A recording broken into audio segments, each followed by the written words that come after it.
Hot Night with Callum Madrigal. Converted by Jadeline 11.5. Ana, tahimik kaming pareho ni Callum, nang binabagtas na namin pauwi ng apartment ko. Pinilit niya akong ihatid kahit na ayaw ko sana. Kaya nga lang magkasama nga kami ni Callum, mukha naman kaming mga walang bibig sa sobrang tahimik. Tanging tikay ng aming puso ang rinig sa loob ng kotse nito pero nang pagdating sa tapat ng apartment ko, salamat na isip din ni Sir Callum, nakausapin ako, kung gusto mong magpahinga. Okay lang bukas ka na lang pumasok, sinabi kong papasok ako diba? Makulot ka rin, napalakas ang sagot ko sa kanya ngunit nang maisip na amo ko siya napayuko ako. Narinig ko ang marahas niyang paghinga ngunit hindi ako nagangat ng tingin, sorry, hingi nito ng paumayan. Dahil nahiya ako nang maisip kung sino lang ako nagyuko ako ng ulo. Siya pa ang boss ko, pero ito ang nagsosorry kahit ako ang sumigaw sa kanya. Pagkatapos ay tumango-tango ito subalit walang sinabi sa akin. Binuksan ko na ang pinto ng kotse niya ngunit sinaman ako ng tingin, sandali lang, may angle sa kanyang boses. Sinundan ko siya ng tingin patungo pala sa side ng kinauupuan ko pinagbuksan ako ng pinto. Tahimik akong bumaba, well noon pa naman gentleman ito kapag kasama ko. Ugali na nito ipagbukas ako ng pinto kaya nga lalo akong nahuhulog dito, salamat. Matipid kong sabi ngunit iniiwasan ko tumingin sa mata niya, daan, tahimik itong tumango. Umatras upang bigyan ako ng, ingat ka, narinig ko pahabol nito ngunit napairap na lang ako pagdating ko sa apartment ko. Tumawag ako sa Bulacan sa bahay namin. Wala lang gusto ko lang marinig ang boses ng ate ko.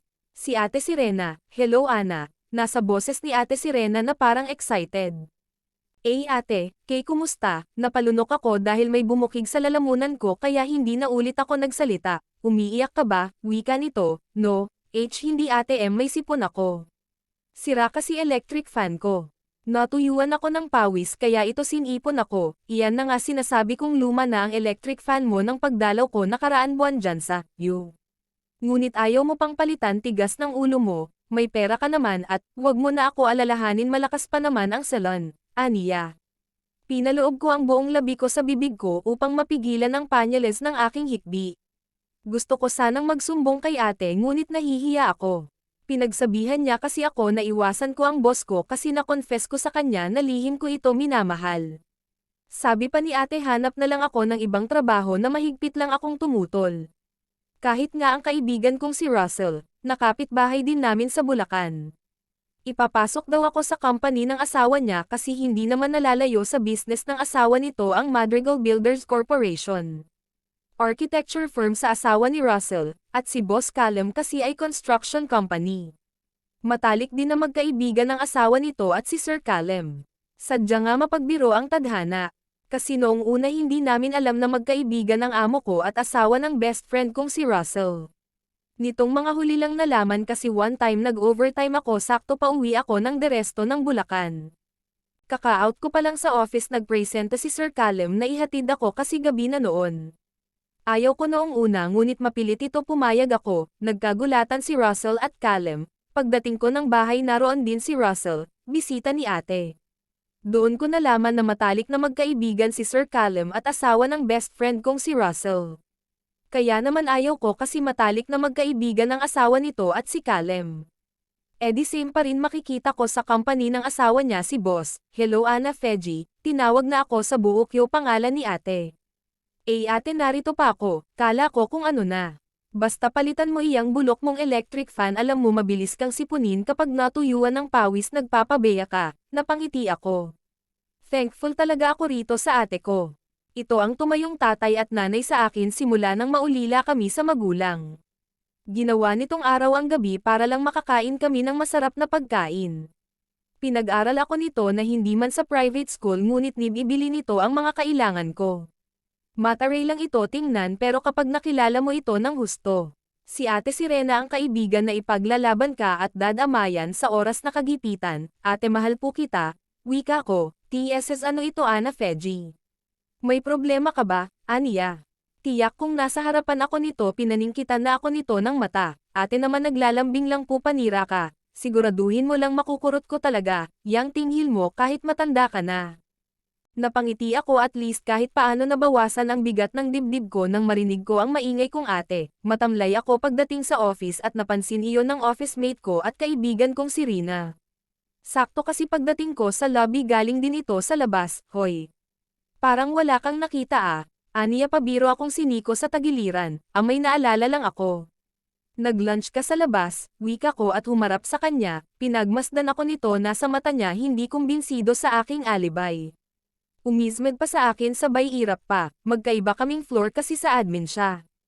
10th floor lang ito, kaya ko ito naging kaibigan dahil roon ako nag-OJT. Siya ang nakapalagayan ko ng loob hanggang sa mag-resign ang dating secretary ni Callum. Sakto naman graduate na ako, nalaman ko nag-apply agad ako, dumaan din ako sa interview kagaya sa mga kasabay kong nag-apply ngunit ako ang napili. Ganoon ko ka-crush noon si Callum. Hindi ko ginamit ang tinapos kong civil engineering dahil nga gusto ko maging secretary. Nito, nakatikim pa nga ako ng pananabon galing dito sa kaibigan kong si Rina, dahil daw binibigyan ko lang daw ng sakit ang puso ko dahil may jowa na raw si boss. Hindi kasi lingid sa amin na meron girlfriend si Sir Callum. Proud kasi ito kaya kalat sa office. Lalo na palagi napunta ang long-time girlfriend nito sa Madrigal Construction, bakit ka nga pala half day?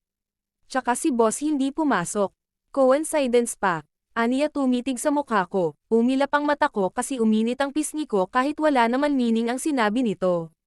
Wala siyang sinabi na hindi siya papasok, saad ko sa kanya, di ba maaga ka pinag-out noon ni boss? Ay oo Frini kasi mag-propose raw siya sa girlfriend niya. Napa, si Rina tila nagulat sa aking sinabi, hindi ko pa nakwento sa kanya kahapon dahil nasasaktan ako, kaya half day ako kasi masakit nag-ulo ko kanina. Uminom na agad gamot, aniya pa, oo naman. Tara na bakit tayo nahinto rito, malapit na ang time mo. Pag-aya ko sa kanya, mabuti pagsakay namin ng elevator.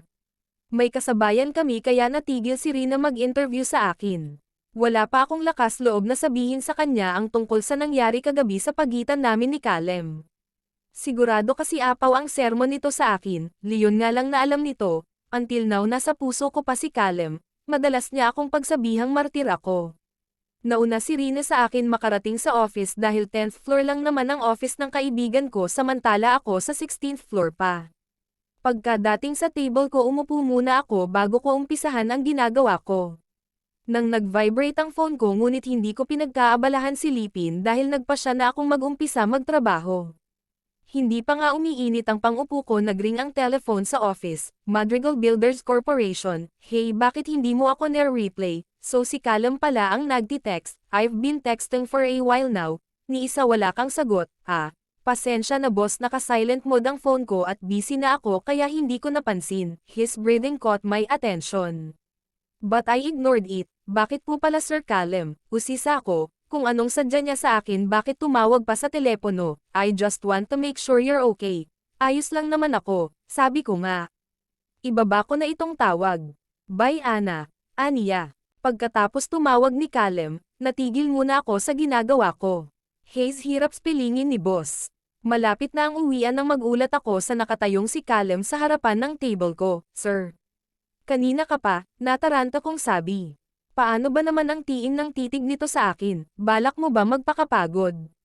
You forgot MS, Cal Utong, it's already 6 in the evening, mabilis akong tumingin sa suot kong relo.